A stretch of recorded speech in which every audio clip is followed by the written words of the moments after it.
Hello friends, नमस्कार। कैसे हैं आप? तो 79वें स्वतंत्रता दिवस की सभी देशवासियों को हार्दिक बधाई।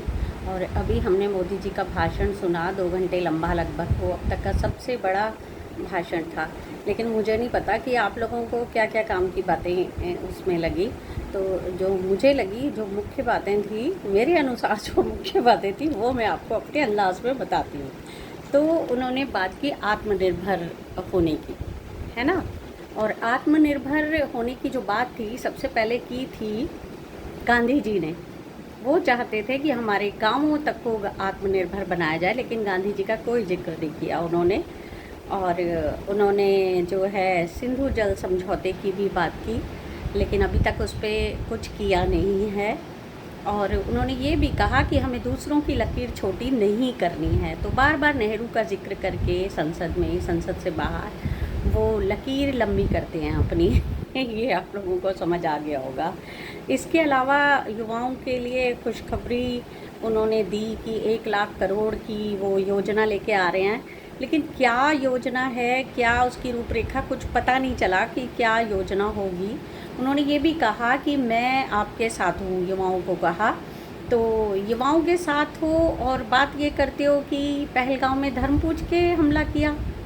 धर्म की बात तो फिर भी कर रहे हो, युवाओं के साथ कैसे साथ हो आप? और फिर अगर आप ये बात करते हो तो हिंदू राष्ट्र की बात आप कैसे भूल गए? आपने 100 साल आरएसएस के बताए कि हो रहे हैं, तो आप ये भी बताते कि गॉड से आरएसएस का ही सदस्य था जिसने गांधी को मारा और पहली आतंकवादी घटना को हमारे देश में स्वतंत्र भारत में अंजाम दिया। तो आप ये कैसे भूल गए बताना, ये भी बताते। आत्मनिर्भर होने की बात कर दी, लेकिन ये नहीं बताया कि गांधी जी ने कहा, फिर गॉडसे ने मारा, तो ये भी पहली आतंकवादी घटना भारत की थी। ये भी आप बताना भूल गए कि वो आरएसएस का सदस्य था। फिर आरएसएस पे बैन लगा दिया गया था, पटेल ने लगाया था वो भी। तो चलो कोई नहीं।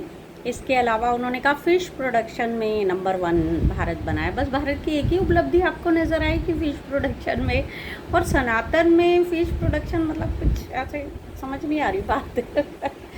खैर, उन्होंने गरीबी हटाने की बात की कि लोग सोचते थे गरीबी हट ही नहीं सकती, तो अब गरीबी हट गई है। इसीलिए देश के 80 करोड़ लोग 5 किलो राशन पर निर्भर हैं, दिया जा रहा है उन्हें सरकार की तरफ से। मतलब कुल मिला के मैं तो 2035 तक सुरक्षा कवच की उन्होंने बात की। तो भाई 2035 में मोदी जी आप 85 साल के हो जाओगे। तो उन्होंने आपसे 85 साल तक प्रधानमंत्री रहने की एक तरह से आपके दिमाग में खाका खींच दिया, ठीक है। मिशन सुदर्शन चक्र वो लेके आएंगे। उन्होंने कृष्ण जी का जिक्र किया, महाभारत का जिक्र किया कि सुदर्शन चक्र से उन्होंने दिन में अंधेरा कर दिया था। भाई ये मैंने पहली बार सुना कि कृष्ण जी ने दिन में अंधेरा कर दिया था। तो उन्होंने कहा मैं भी करूँगा, मैं इंस्पायर्ड हूँ कृष्ण जी से, मैं भी दिन में अंधेरा कर दूँगा। तो भाई दिन में अंधेरा नहीं किया था कृष्ण जी ने, सूरज को छिपा दिया था कुछ पलों के लिए, जिससे जयद्रथ का वध हो सके। दिन में अंधेरा नहीं किया था कृष्ण जी ने। तो इमरजेंसी के 50 साल उन्होंने गिनवाए। अब इमरजेंसी के 50 साल उन्होंने गिनवा दिए। तो वही मैं कहूँगी कि गॉड से के भी आप 77 साल गिनवाते कि 77 साल हो गए हैं गॉड से ने गांधी जी को गोली मारी थी। और अगर आप नहीं कह सकते ये कि ऐसा किया था गॉड से ने, तो फिर और बहुत चीज़ें हैं जिनके हम 16 में नोटबंदी हुई थी वो मना सकते हैं। 9 साल आगे मनाए जाएंगे, 50 भी साल। अच्छा, सबसे जो बड़ी बात हुई वो ये हुई कि पहली बार अडानी अंबानी इसका जिक्र कर दिया। अच्छा, नहीं किया?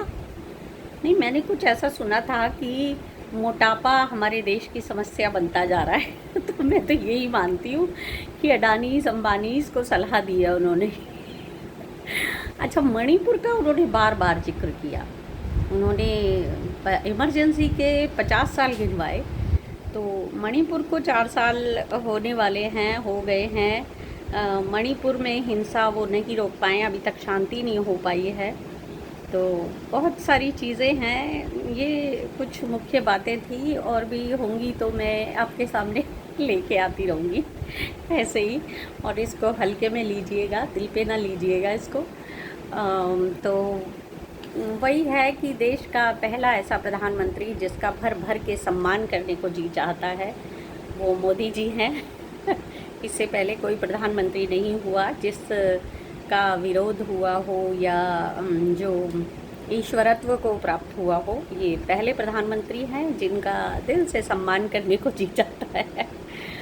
तो हम सैल्यूट करते हैं अपने देश को, अपने देश की सेनाओं को, अपने देश के सैनिकों को, अपने देश के सभी उन योग्य नागरिकों को जो देश को आगे बढ़ाने में अपना योगदान, बहुमूल्य योगदान दे रहे हैं और जो राजनेताओं की बातों का अर्थ समझने का प्रयास करते हैं, चाहे जैसे भी करें। तो मैं यही कहूँगी आज के दिन कि मेरे देश के युवाओं, नेताओं की भाषाओं पे मत जाओ, उनके अर्थ को समझो और अपने दम पे कुछ करके दिखाओ देश के लिए। जय हिंद, जय भारत। Thank you.